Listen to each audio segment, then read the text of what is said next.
Kabalo mo guys, no, real talk na itong pag-usapan. Kini bang mga anak, no? Pero sa uban ha, pag na-in love, pag nanguyab, di mananghid og mama. No, di mananghid og mama. Oh, kakahibalo si mong mga anak nga nanaday uyab.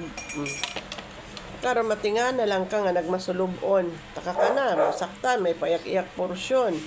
Yun pala, nabigo na. Di doon mo na malalaman sa mga anak mo na may mga boyfriend, girlfriend na pala. So, importante talaga na may communication tayo sa mga anak natin at saka open tayo. Huwag yung sa iba nila sasabi. Ako kasi iba, yung mga anak ko sa akin una nagsasabi. Na-experience ko lang, may naano lang ako na kanda iyak-iyak yung anak.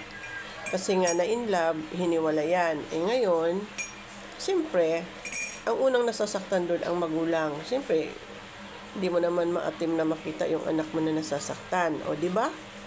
O. So, kailangan damayan mo. Yun na nga. Pag sila na in love, at sila nagbo-boyfriend, girlfriend, hindi mo alam at hindi nga nagpapaalam yung iba.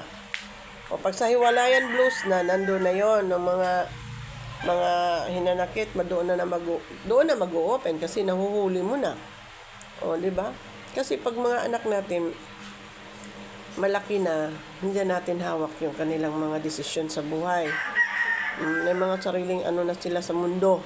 May mga sariling mundo na, kumbaga. Yun lang nga, kahit tumatanda na sila, pag nasasaktan, damay-damay pa rin tayo ng mga magulang, di ba? So, real talk lang yan. That's real talk. Good morning.